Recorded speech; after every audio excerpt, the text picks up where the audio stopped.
அமெரிக்காவுக்கும் ஈரானுக்கும் இடையில போர் நிறுத்த ஒப்பந்தத்துக்கான விவரங்கள் இப்போ வெளியாகிருக்கு. அது அணுசக்தி, ஸ்ட்ரெய்ட் ஆஃப் ஹார்மஸ், லெபனான் தடைகள், இது எல்லாத்தையும் தாண்டி ஒரு சரித்திரமான ஒரு ஒப்பந்தமாக இருக்க போகுது அப்படின்னு சொல்கிறாங்க.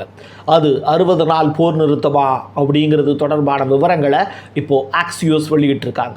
இந்த அறிவிப்பு வெளியான சில நிமிடங்கள்லேயே நெதன்யாகு இறந்து போயிட்டாரு அப்படிங்கிற தகவல் இப்போ சோஷியல் மீடியா முழுவதும் வைரலாக சுற்றிக்கிட்டு இருக்கு.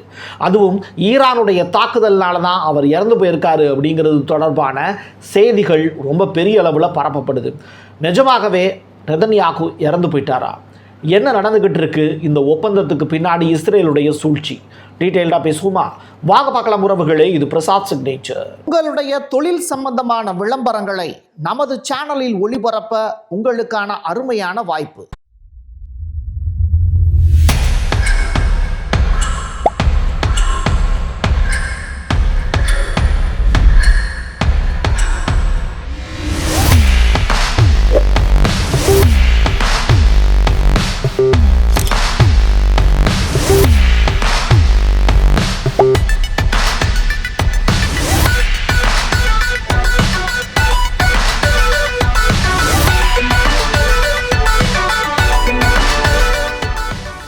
தாய்லாந்தினுடைய மன்னர் மகா வஜிரலோங்கோர்னின் அப்படிங்கிறவருடைய மூத்த மகளான இளவரசி பஜ்ரகிதியாயா நரேந்திர தேவாவதி அப்படிங்கிற லேடி. வயசு 47 ஆகுது. ஆனால் இவங்க 3 ஆண்டுகளுக்கு முன்னாடியே கோமா நிலைக்கு போயிட்டாங்க. இன்னைக்கு அவங்க உயிரோடு இல்லை, இறந்து போயிட்டாங்க கோமா நிலையிலேயே அப்படிங்கிற செய்தி வெளியாயிருக்கு. அதே மாதிரி நெதன்யாகுவும் இறந்து போயிட்டாரு அப்படிங்கிற செய்தி ரொம்ப பெரிய அளவில் வைரலாக சுற்றிக்கிட்டு இருக்கு. என்ன நடந்தது அப்படின்னு விசாரிச்சு பார்த்தா ஈரானுடைய வான்வெளி தாக்குதல் நடத்தப்பட்டது. இதில் நெதன்யாகு நிஜமாகவே உயிரோடு இல்லை அப்படிங்கிறது தொடர்பான செய்திகளை இஸ்ரேலிய ஊடகங்கள் பரப்பிக்கிட்டு இருக்காங்க. இஸ்ரேலுடைய சேனல் 12 உள்ளிட்ட ஏகப்பட்ட செய்தி நிறுவனங்கள் ஈரான்னால தான் இந்த பிரச்சனை, நெதன்யாகு அவர்கள் வெளியில தோன்றாததற்கு காரணம் அவர் இறந்து விட்டார், ஈரானுடைய வான்வெளி தாக்குதல்ல தான் இந்த சம்பவம் நடந்திருக்கு, அதனால தான் அமெரிக்கா அவசரமாக ஈரானோடு போர் நிறுத்த ஒப்பந்தத்தில் கையெழுத்திடுறாங்க அப்படிங்கிற மாதிரியான செய்திகளை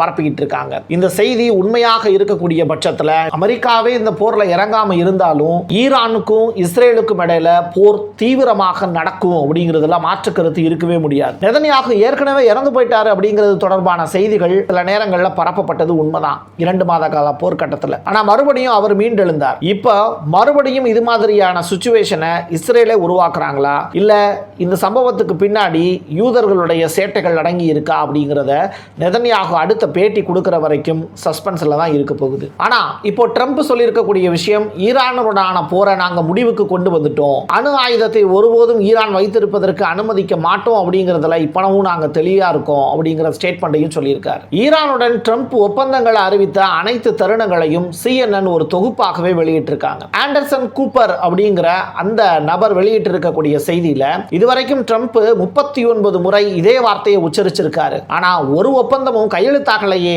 அப்படின்னு வேடிக்கையா அவர் சிரிச்சுக்கிட்டே பேசின விஷயம் CNN முழுவதும் செய்திகளாக அரங்கேறுது. ஹார்முஸ் ஜலசந்தி முழுமையாக மூடப்பட்டிருக்கு. ஆனால் இப்படிப்பட்ட சிச்சுவேஷன்ல அந்த ஸ்ட்ரெய்ட் ஆஃப் ஹார்மஸுக்குள்ள நுழையுமாறு ஒரு 3 மாலுமிகளுக்கு உத்தரவிடும் இடப்பட்டது. அதாவது தாய்லாந்து மாலுமிகள். அவங்க தங்களுடைய நிறுவனம் அனுப்பியதன் பேரில் தான் வலுக்கட்டாயமா அவங்க அதுக்குள்ள போயிருக்காங்க அப்படிங்கிற தகவல்.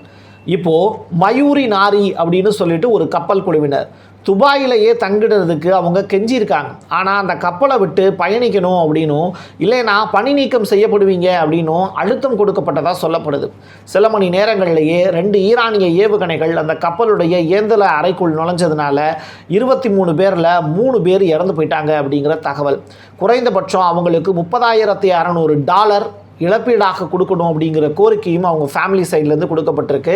இதே மாதிரி ஏராளமான கப்பல்கள் ஸ்ட்ரெய்ட் ஆஃப் ஹார்மஸ் மூடி இருக்கும்போது உள்ளே போனாங்க அப்படின்னா அவங்களுக்கு மரணம் நிச்சயம் அப்படிங்கிறது ஈரான் கொடுத்திருக்கக்கூடிய எச்சரிக்கையாக இருக்குது. இப்படிப்பட்ட சுச்சுவேஷனில் டெல் அவீவ்லையும் பயங்கரமான ஒரு தாக்குதலை ஈரான் நடத்தி முடிச்சிருக்காங்க.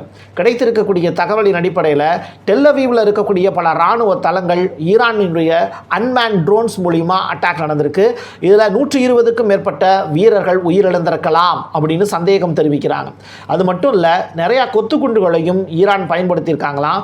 இந்த மாதிரியான அட்டாக்ல தான் டெல்லவீவில் ஏதோ ஒரு சந்தர்ப்பத்தில் நெதன்யாகுவும் உயிரோடு எரிக்கப்பட்டிருக்கலாம் அப்படிங்கிற மாதிரியான விவரங்களும் கிடைக்கப்படுது. என்ன நடந்திருக்கு அப்படிங்கிறத இன்னும் கொஞ்ச நேரத்தில் அஃபீஷியலாக ஈரானோ இஸ்ரேலோ இல்லை அமெரிக்காவோ அறிவிக்கக்கூடும். அதற்கு முன்னதாக ஒரு முக்கியமான சம்பவம் ஒன்று நடந்திருக்கு. ஆக்சியோஸ் அப்படிங்கிற செய்தி நிறுவனம் வெளியிட்டு இருக்கக்கூடிய முக்கியமான டீட்டெயில் ரிப்போர்ட்டை தான் இப்போ நான் உங்களுக்கு சொல்ல போகிறேன். போர் நிறுத்தத்துக்கான விவரங்கள் அப்படின்னு சொல்லி பார்க்கும்போது 60 நாள் போர் நிறுத்தத்துக்கு அமெரிக்காவும் ஈரானும் சம்மதம் தெரிவிச்சிருக்காங்க. கத்தாரும் பாகிஸ்தானும் மத்தியஸ்தில் ஈடுபட போகுது. ஜெனீவாவில் ஜேடி வான்ஸ் கையெழுத்திடக்கூடிய விழா சிறப்பாக அரங்கேற்றம் நடைபெறும் அப்படின்னு சொல்லியிருக்காங்க. இந்த ஒப்பந்தத்துக்கு பேர் இஸ்லாமாபாத் ஒப்பந்தம் அப்படின்னு பெயர் வைக்க போகிறாங்களாம். முடக்கப்பட்ட சொத்துக்கள் எந்த ஒரு ஆரம்ப கட்டத்திலையும் கையெழுப்பமிடும் போது ஈரான் தடை செய்யப்பட்ட பணத்தில் ஒரு பகுதியை மட்டும்தான் கேட்குறாங்களாம். மீதியை தவணை முறையில் அமெரிக்கா விடுவிக்கும்னு சொல்லப்படுது.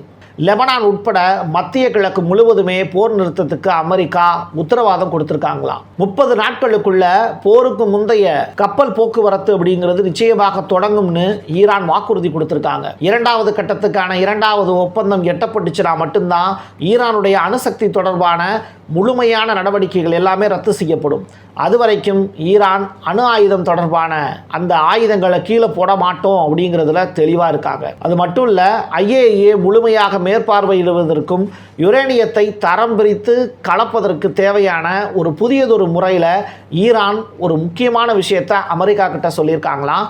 அது அணுசக்தி தொடர்பானது. அதற்கும் அமெரிக்கா ஓகே சொல்லியிருக்காங்க அப்படிங்கிற ஒரு புரியாத புதிர் ஒன்று இந்த ஒப்பந்தத்தில் இருக்குது. ஸ்டேட் ஆஃப் ஹார்மஸில் இனிமேல் சுங்க கட்டணம் இல்லாமல் திறக்கப்படும் அப்படிங்கிறதுக்கு ஈரான் சம்மதம் தெரிவிச்சிருக்காங்க. அமெரிக்காவும் தன்னுடைய தடையை முழுவதுமாக நீக்கிவிடும் அப்படிங்கிற ஸ்டேட்மெண்ட்டையும் கொடுத்திருக்காங்க. இது வெள்ளிக்கிழமை ரிலீஸ் ஆகிருக்கிறதுனால அமெரிக்கா பெரிய அளவில் ஜாலியான ஒரு மூடில் இருக்காங்க. பங்குச்சந்தை இன்னைக்கு ஏற்றத்தோட முடிவடையும் அப்படின்னு உலக நாடுகள் நிம்மதி பெருமூச்சு விட்டுருக்காங்க. ஆயிலுடைய ரேட்டு குறைஞ்சிச்சு அப்படின்னா அடுத்த 3 நாட்களுக்கு தேவையான எண்ணெயை வாங்கி குவிக்கலாம் அப்படின்னு இந்தியா உட்பட பல நாடுகள் போட்டி போடுறாங்க. இதுக்கு இடப்பட்ட கேப்ல ஈரானுக்கும் அமெரிக்காவுக்கும் ஒப்பந்தம் நிறைவேறிச்சு அப்படின்னா நேட்டோவிடம் இருந்து மேலும் $20 பில்லியன் உக்ரைன் கேட்க இருக்காங்களாம். இது ரிலேட்டடா பொலிட்டிகோ வெளியிட்டிருக்கக்கூடிய செய்தி அடிப்படையில் ரஷ்யா வேகம் ரொம்ப புதுமையா இருக்கு, அவங்க அடி பின்றாங்க, என்னால் தாங்க முடியலன்னு உக்ரைனுடைய அதிபர் ஜெலன்ஸ்கி அழுதுருக்காரு. உக்ரைனுக்கு இந்த பணம் அவசரமாக தேவைப்படுது அப்படின்னு அவர் கண்ணீர் விட்டு அழுததுனால நேட்டோவினுடைய சீஃப்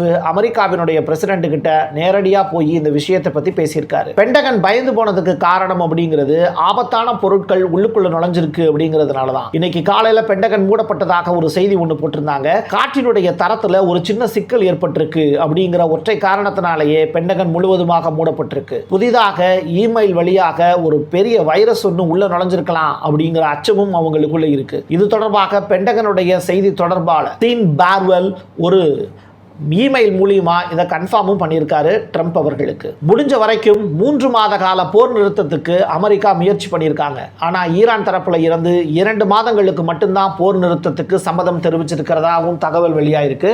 பாலஸ்தீன மக்களுக்கு ஈரான் ஒரு செய்தியையும் அனுப்பிச்சிருக்காங்க. இந்த போராட்டம் அப்படிங்கிறது ஈரானை பற்றியதல்ல, பாலஸ்தீனத்தினுடைய விடுதலை பற்றியது. முழுமையாக பாலஸ்தீனம் விடுதலை அடையும் வரை தொடர்ச்சியாக உங்களுடன் கைகோர்த்து நாங்கள் நிற்போம் அப்படிங்கிறதையும் பாலஸ்தீன மக்களுக்கு நம்பிக்கை தரக்கூடிய வார்த்தைகளா ஈரான் சொல்லி இருக்கிறது. ஆறுதலிலும் ஆறுதலான விஷயம். எது எப்படியோ நெதன்யாகு இறந்து விட்டார் அப்படிங்கிறது தொடர்பான செய்திகள் ஆரம்பிச்சு ட்ரம்ப் அவர்கள் தோற்றுவிட்டார் ஒப்பந்தத்தின் மூலமாக அப்படிங்கிற விவரம் வரைக்கும் அமெரிக்காவினுடைய ஊடகங்களே செய்திகளை பின்னி பெடல் எடுத்துக்கிட்டு இருக்காங்க.